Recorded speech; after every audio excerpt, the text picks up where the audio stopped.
यीशु। प्रभु का धन्यवाद हो। और ये बिल्डिंग बहुत अच्छी बनी है ना, है? कौन उन मजदूरों की तारीफ करता है जिन्होंने इसे बनाया था? है? किसी मजदूर का नाम भी नहीं लिखा होगा कहीं, लेकिन जिन्होंने एक ईंट नहीं उठाई होगी उनका एक पत्थर लगा होगा, है ना? समझ में आ रहा है ना? ऐसे हम लोगों के पत्थर लग जाते हैं जगह जगह। हमने ये काम किया, हमने ये काम किया, और मेहनत करने वाले सारे मजदूर होते हैं जो बिल्डिंग बनाते हैं। ऐसे ही हम लोग मजदूर हैं, हम लोग मजदूर हैं परमेश्वर के राज्य के। हमारी तारीफ नहीं हो सकती, वहाँ नेम प्लेट केवल यीशु मसीह की लगेगी। हालेलुया। हर बिल्डिंग पर नेम प्लेट यीशु मसीह की लगेगी जो उसने बनाई है। हम लोग मजदूरी किए हैं, हमने ईंट ढोया, किसी ने गारा ढोया, किसी ने पानी मिलाया, किसी ने सीमेंट मिलाई, और हमने सब ने मिल के बिल्डिंग तो बनाई, लेकिन बनाने वाला कौन है? पैसा किसने खर्च किया? मालिक वही है जिसने पैसा खर्च किया है। उस घर में वही रहेगा जिसने पैसा खर्च किया है।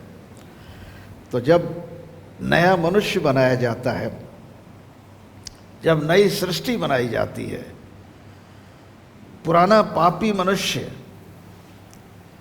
वाली बिल्डिंग को तोड़ा जाता है, वो मकान तोड़ा जाता है, फिर नया मकान बनाया जाता है, यानी नया मनुष्य बनाया जाता है जो प्रभु यीशु मसीह की समानता और स्वरूप में होता है, और वो बनाने वाला उसका प्रभु यीशु मसीह है। उसने कैसे बनाया? हम सब जानते हैं कि यीशु मसीह ने ये मकान कैसे बनाया, नई दुनिया कैसे बनाई, एक नई सृष्टि कैसे बनाई। दुनिया के इतिहास को उसने एडी और बीसी में दो भाग में बांट दिया, यानी पुरानी दुनिया और नई दुनिया। आज नई दुनिया में यीशु मसीह के नाम से नई दुनिया जानी जाती है। हर आदमी वही तारीख लिखता है 2025 ईस्वी, यानी यीशु मसीह के प्रभु होने की तारीख है, जब उसे प्रभु दुनिया ने कहा। जब संत पौलुस की भविष्यवाणी जो फिलिपियों 2 अध्याय 9 पद में लिखी है कि हर घुटना टिकेगा, स्वर्ग में, आकाश में, पृथ्वी पर, जो भी है सृष्टि, वो सृष्टि यीशु के नाम पर घुटना टिकेगी, और हर एक जुबान अंगीकार करेगी कि यीशु मसीह ही प्रभु है। आज दुनिया का हर इंसान यीशु मसीह को प्रभु ही कहता है, चाहे वो मानने वाला हो या न मानने वाला हो, प्रभु ही कहता है। तो अभी हमने बताया कि जो बिल्डिंग का बनाने वाला बिल्डिंग का मालिक नहीं होता है। बिल्डिंग में बहुत मजदूर लोग मजदूरी करते हैं, लेकिन जो अपने आप को खर्चा करता है, जो अपनी सारी इनकम को खर्चा कर देता है उस बिल्डिंग के बनाने में, वही मालिक होता है। तो नया इंसान या नया मनुष्य बनाने में किसने खर्चा किया है? यीशु मसीह ने क्या किया? यीशु मसीह ने अपने आप को कुर्बान कर दिया हमारे लिए, है ना? हम सब के लिए उसने कुर्बान कर दिया, और कुर्बान करके हमें मसीह यीशु में अपने समानता और स्वरूप में बना डाला, ताकि हम भी परमेश्वर के बेटे और बेटियां कहलाएं। यूहन्ना के 1 अध्याय उसके 12 पद में लिखा है कि जितनों ने यीशु मसीह पर विश्वास किया उन सब को उसने परमेश्वर की संतान होने का अधिकार दे दिया। हम समझते हैं कि इस चर्च में और इस यीशु दरबार में हमारा एक ही उद्देश्य है कि मनुष्य परमेश्वर का बेटा बेटी बन जाए। लेकिन परमेश्वर की संतान बनने के लिए कौन सा रिलीजन चाहिए? ये मेरा सवाल है। केवल मनुष्य चाहिए? परमेश्वर ने एक जाति बनाई थी जिसका नाम है आदम जाति। आदम, इसी को आदम जाति कहते हैं। केवल आदम बनाया था, पहला आदम और पहली हव्वा आदि माता, और उससे सारी दुनिया की पैदाइश हुई है। परमेश्वर ने कभी भी किसी मनुष्य को जाति और धर्म में बांटने का हिसाब किताब नहीं किया है। न बाइबल इस बात का जिक्र करती है कि हम किसी भी प्रकार से भेदभाव करें। भेदभाव एक पूरे तरीके से यहाँ पर मना है। हम देखेंगे इफिसियों की किताब और इसका 2 अध्याय उसके 11वें पद से। इफिसियों की किताब बाइबल में नए नियम में संत पौलुस की चिट्ठी है इफिसियों के नाम, और उसमें 2 अध्याय उसके 11 पद से। इस कारण स्मरण करो कि तुम जो शारीरिक रीति से अन्य जाति हो और जो लोग शरीर में हाथ के किए हुए खतने से खतना वाले कहलाते हैं, वे तुमको खतना रहित कहते हैं। मतलब पुराने नियम के हिसाब से ये इस प्रकार से बटा हुआ संसार था कि यहूदी लोग, इस्राएली लोग अपने आप को खतना वाले कहते थे और बाकी दुनिया के लोगों को खतना रहित मनुष्य यानी अन्य जाति समझते थे। तुम लोग उस समय मसीह से अलग और इस्राएल की प्रजा के पद से अलग किए हुए और प्रतिज्ञा की वाचाओं के भागी नहीं थे और आशाहीन जगत में ईश्वर रहित थे। पर अब मसीह यीशु में तुम जो पहले दूर थे, मसीह के लहू के द्वारा निकट हो गए हो, क्योंकि वही हमारा मेल है जिसने दोनों को एक कर लिया और अलग करने वाली दीवार को जो बीच में थी ढा दिया। हालेलुया। उस दीवार को जो रिलीजन की दीवार थी, जो धर्म कर्म की दीवार थी, वो यीशु मसीह ने क्रूस पर ढा दी और अपने लहू से तमाम मनुष्यों की आत्माओं का शुद्धिकरण कर डाला और शरीर में बैर अर्थात व्यवस्था जिसकी आज्ञाएं विधियों की रीति पर थी मिटा दिया कि दोनों से अपने में एक नया मनुष्य उत्पन्न करके मेल करा ले। हालेलुया। यीशु मसीह ने दोनों को, खतना रहित और खतना वालों को, दोनों को अपने में समाहित करके परमेश्वर से और अपने आप से मेल कराया और क्रूस पर बैर को नाश करके इसके द्वारा दोनों को एक देह बनाकर परमेश्वर से मिलाए। कितना बड़ा भेद है। उसने आकर तुम्हें जो दूर थे और उन्हें जो निकट थे, दोनों को मेल मिलाप का सुसमाचार सुनाया, क्योंकि उसी के द्वारा हम दोनों की एक आत्मा में पिता के पास पहुंच होती है। इसलिए तुम अब विदेशी और मुसाफिर नहीं रहे, परंतु पवित्र लोगों के संगी, स्वदेशी और परमेश्वर के घराने के हो गए हो। यानी यीशु मसीह में तुम अब परदेशी नहीं हो, तुम परमेश्वर के घराने के लोग हो, यानी परमेश्वर के बेटे और बेटियां बन गए हो। कितना बड़ा ओहदा हमें परमेश्वर के राज्य में मिला है। और प्रेरित और भविष्यवक्ताओं की नींव, जिसके कोने का पत्थर मसीह यीशु स्वयं है, बनाए गए हो, जिसमें सारी रचना एक साथ मिलकर प्रभु में एक पवित्र मंदिर बनती जाती है, जिसमें तुम भी एक आत्मा के द्वारा परमेश्वर का निवास स्थान होने के लिए एक साथ बनाए जाते हो। हालेलुया।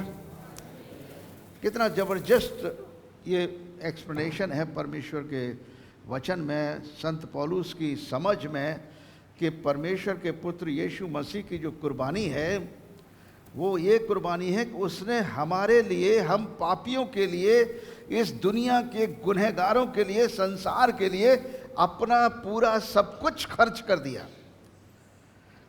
क्या प्राण से ज्यादा कोई चीज कीमती हो सकती है? हैं? सोना चांदी धन दौलत तो लोग खर्च कर सकते हैं, किसी को बचाने के लिए इतना खर्चा किया जा सकता है। अगर किसी का बेटा बेटी बिगड़ा हुआ है तो वो उसके लिए सब कुछ करने को तैयार हो जाता है। अपना खुद का बेटा बेटी है तो जाएंगे उसको बचाने के लिए, थाने में भी खर्चा करेंगे, कोर्ट में भी खर्चा करेंगे, जेल में भी निकालने के लिए, कुछ हर तरीके से उसको सुधारने के लिए, बचाने के लिए हम अपना धन दौलत जमीन जायदाद मकान बेच बाच के, लेकिन बच्चे को बचाने की पूरी ताकत लगा देंगे, सब कुछ। और नौबत आ जाए अपने प्राणों की भी, वो भी दे देंगे। लेकिन अगर यही बच्चा सौतेला बच्चा है तब क्या करते हैं? हो सकता है पैसा खर्च कर दें, कोर्ट में लड़ लें, लेकिन अगर उसी का दुश्मन उस पर गोली चलाने आ जाता है तो हम हट जाते हैं, गोली नहीं खाएंगे। और अपनी औलाद अगर है और अपनी औलाद का दुश्मन उस पर गोली चलाने आता है तब हम क्या करते हैं? हम खुद खड़े हो जाते हैं और अपने सीने पर गोली खा लेते हैं, अपने बच्चे को बचा लेते हैं। ऐसे ही यीशु मसीह ने किया दुनिया के लिए, पूरे जगत के लिए अपने प्राणों की कुर्बानी की। सारे जगत के पाप और श्रापों को हमारे प्रभु यीशु मसीह ने अपनी देह पर उठा लिया। और क्रूस पर जब टंगे हुए थे तो कहा, हे पिता इन्हें क्षमा कर, ये नहीं जानते क्या कर रहे हैं। प्रभु यीशु मसीह ने क्रूस पर क्षमा की अपील करी है, जगत की क्षमा की अपील करी है कि जो कोई उस क्रूस पर चढ़ाए हुए मसीहा की ओर देखेगा वो उद्धार पा जाएगा, वो श्रापों से छूट जाएगा, वो नया जीवन पा जाएगा, उसके जीवन से पाप की प्रवृत्ति और पाप की शक्ति का अंत हो जाएगा और वो एक नया मनुष्य बन जाएगा जो परमेश्वर के बेटे और बेटियों की प्रवृत्ति और उसका नेचर होता है, परमेश्वर के बेटे और बेटियों में परिवर्तित हो जाएगा। हालेलुया। यही एक सत्य है जो प्रभु यीशु मसीह ने सारी दुनिया के लिए किया है, अपना सब कुछ न्यौछावर कर दिया, सब कुछ दे दिया। रोमियो के अध्याय में, रोमियो की किताब है और उसका 8वां अध्याय है, रोमियो की किताब उसका 8वां अध्याय देखेंगे, जिसमें 31 पद में लिखा, 32 पद में लिखा है, 31, 32 और 33 पद हम पूरा पढ़ेंगे। अतः अब हम इन बातों के विषय में क्या कहें? यदि परमेश्वर हमारी ओर है तो हमारा विरोधी कौन हो सकता है? जिसने अपने निज पुत्र को भी न रख छोड़ा परंतु उसे हम सब के लिए दे दिया, उसके साथ हमें और सब कुछ क्यों न देगा? सोचिए, प्राणों से ज़्यादा और क्या कीमती चीज़ हो सकती है दुनिया में? प्रभु यीशु मसीह परमेश्वर का पुत्र है और यूहन्ना के 3 अध्याय 16 पद में लिखा है, परमेश्वर ने जगत से ऐसा प्रेम रखा कि उसने अपना इकलौता पुत्र दे दिया, कुर्बान कर दिया, ताकि जो कोई उस पर विश्वास करे वो नाश न हो परंतु अनंत जीवन पाए। ये अनंत जीवन क्या है? ये अनंत जीवन 60, 70 और 100 साल और 120 साल वाला अनंत जीवन का अंत नहीं होता है। अनंत जीवन जब से हम पैदा हुए हैं और अनंत काल तक, ये सनातन जीवन है जो कभी समाप्त नहीं होता, जो ईश्वर के स्वरूप में हो जाता है। जैसे सनातन ईश्वर है, हम सनातन ईश्वर के स्वरूप में ढल जाते हैं और यही यीशु मसीह का संदेश है दुनिया के लिए कि सारी मानव जाति उस जीवते परमेश्वर की समानता और स्वरूप में हो जाए। अनंत काल का जीवन है जो कभी समाप्त नहीं होगा, अनंत काल का जीवन है जो मरने के बाद भी समाप्त नहीं होगा।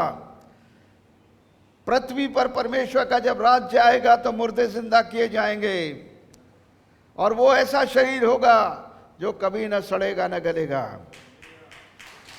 अमर होगा। इसलिए हम लोग, बहुत सारे लोग अपना नाम अमर रखते हैं, अमरजीत फिलिप।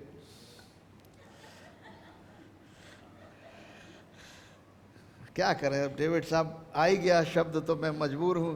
अमर, अमर का मतलब यही है जो कभी मिटने वाला नहीं है, जो कभी सड़ने वाला नहीं, जो कभी गलने वाला नहीं है। ये अमरता है।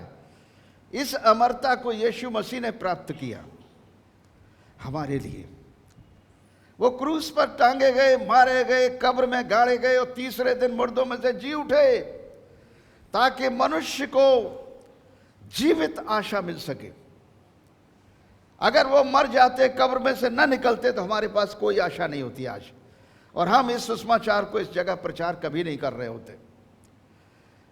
प्रभु यीशु मसीह के जी उठने के ऐतिहासिक प्रमाण हैं। केवल बाइबल ही नहीं है, बाइबल भी एक ऐतिहासिक पुस्तक है, परंतु जो रोमियों के इतिहास हैं, जो इस्राएलियों के इतिहास हैं, जो मिस्रियों के और पर्शियन हिस्ट्री है, सब में यीशु मसीह का जिक्र है। उनके जी उठने का, उनके दोबारा स्वर्ग में रोहण का, स्वर्ग में जिंदा शरीर, हाड़ मांस में उठने का जिक्र किया गया है। क्या कारण है उसका? कि यीशु मसीह जिंदा है, आज भी जिंदा है। एक बार मैं यरूशलेम में गया, बैतनिया जगह है जहां से यीशु मसीह स्वर्ग में उठाए गए थे। वो स्थान मैंने देखा था। वहां पर मैं जब गया तो पहला स्थान था एक चर्च। उसमें एक फादर थे, उन्होंने बताया कि ये जगह है, ये पत्थर है जिस पर निशान बना दिया हम लोगों ने, यहाँ से प्रभु यीशु मसीह ने अपने कदम स्वर्ग में उठाए थे, सीधे जीवित उठाए गए थे बादलों में। और उसी के बगल में 50 फीट की दूरी पर एक मस्जिद थी। उस मस्जिद में मैं जब गया तो मस्जिद वाले मौलाना कह रहे कि पादरी साहब ठीक नहीं कह रहे हैं, और पादरी साहब कह रहे हैं वो मौलाना ठीक नहीं कह रहा है, भाई वो जगह नहीं है, ये जगह है। हमने कहा बहुत बढ़िया है। फिर मौलाना ने कहा कि नहीं, यहाँ से यीशु मसीह ने अपने कदम स्वर्ग में उठाए हैं। मैंने कहा जिंदा गए वो? कि हाँ साहब जिंदा गए हैं, वो हाड़ मांस में गए हैं, जीवित। और यही पादरी साहब बोल रहे हैं। और दोनों एक दूसरे के कड़े विरोधी हैं, और एक सत्य बोल रहे हैं। और वो सत्य था, दो दुश्मनों ने एक सत्य बोला, वो मैंने सुना है। और वो सत्य था कि यीशु मसीह हाड़ मांस में जीवित स्वर्ग में उठाए गए। और मेरा मिशन पूरा हो गया, मेरी खोज पूरी हो गई। मेरी खोज पूरी हो गई कि मेरी आशा एक जीवित आशा है। मतलब मरने के बाद भी मुझे जीने की आशा है। हालेलुया। कब्र में जाने के बाद भी दोबारा निकलने की आशा है। इसीलिए मसीही लोग कब्रिस्तान में गाने गाते हैं, अगर देखोगे जाके, रोते नहीं हैं। आप उनको भजन गाते हुए सुनिए, परमेश्वर की तारीफ करते हुए सुनिए। वहां पर एक सरमन भी हो जाता है अगर पादरी साहब जिंदा हैं तो। कब्रिस्तान में पादरी साहब कभी कभी बिल्कुल जल्दबाजी में रहते हैं, जल्दी गाड़ो मुर्दे को और भागो, ऐसा भी होता है। लेकिन पादरी साहब अगर जिंदा हैं तो वो मौका नहीं खोएंगे सच्चाई को बताने का कि भाई आशा रखिए, आशा रखिए, ये मुर्दा जिंदा होगा एक दिन।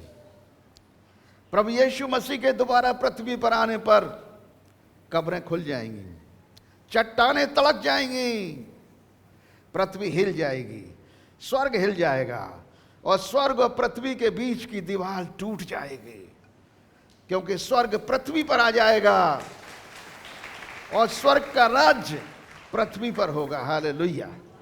इससे बड़ी चीज और क्या हो सकती है? हम स्वर्ग राज्य के अभिलाषी हैं, हम स्वर्ग राज्य को ही देखना चाहते हैं।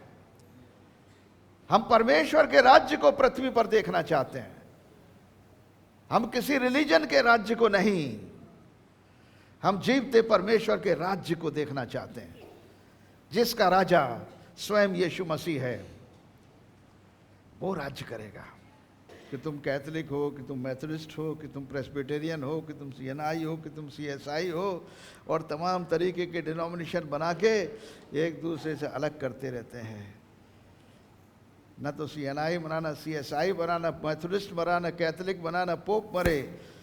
यीशु मसीह मरे थे सबके लिए। यीशु मसीह ने अपना लहू क्रूस पर बहाया था। न संत पौलुस न संत पीटर, किसी के लहू के बहाए जाने से हमारा उद्धार नहीं हुआ है।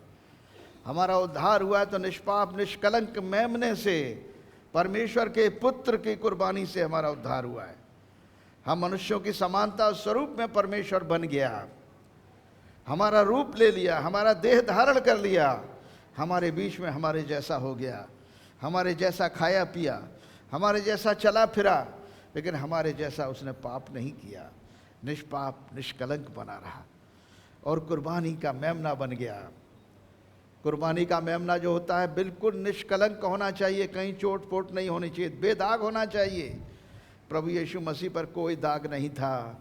इतिहास गवाह है, उनके ऊपर जो दोष लगाया गया था वो एक ही था कि अपने आप को परमेश्वर के तुल्य ठहराता है, ये अपने आप को परमेश्वर का पुत्र कहता है, इसलिए इसने ब्लेस्फेमी किया है, यानी ईश निंदा का पाप किया है।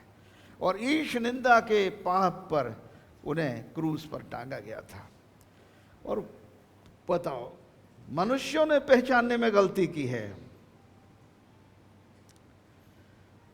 परमेश्वर ने कोई गलती नहीं करी।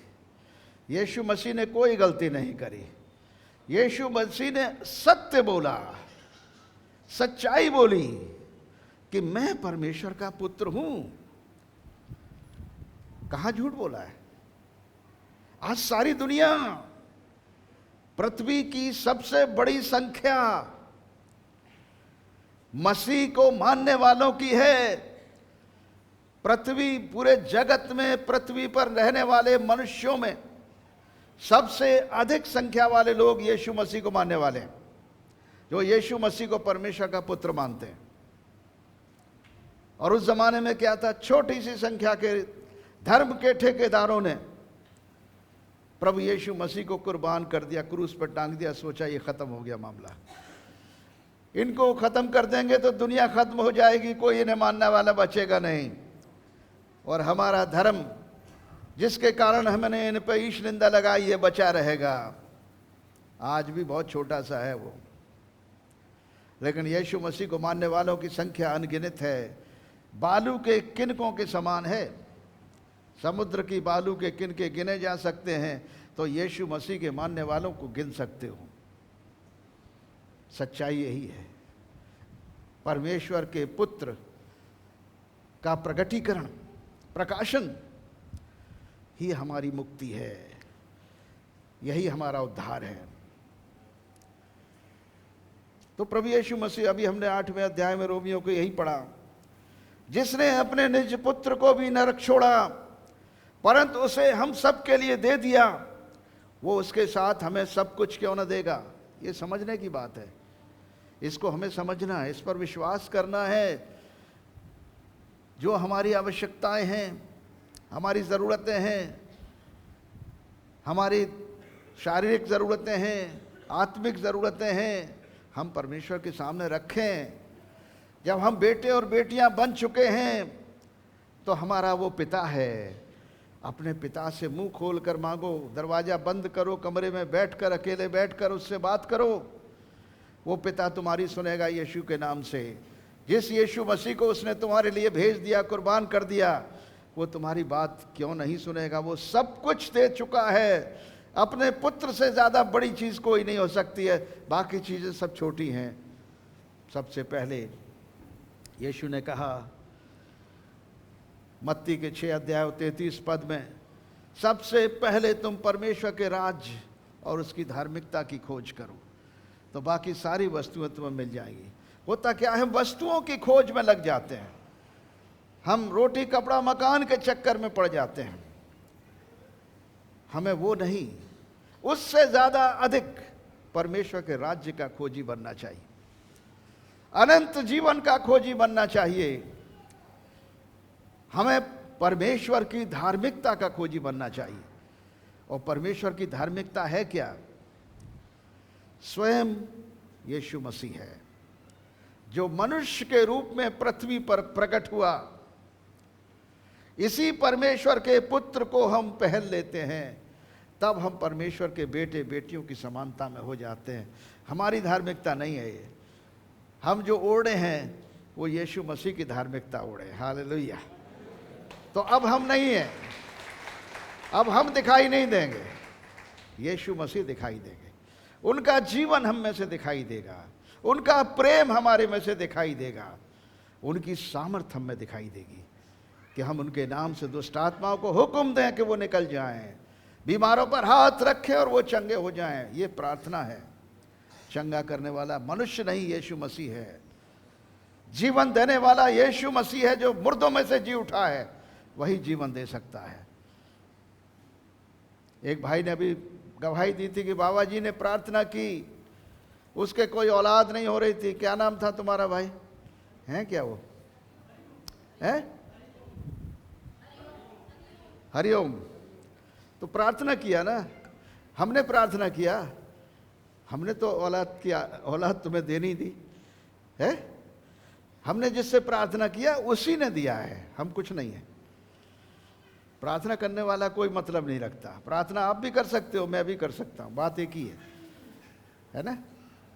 प्रार्थना करने वाला मजदूर, मकान बनाने वाला मजदूर मकान का मालिक नहीं है।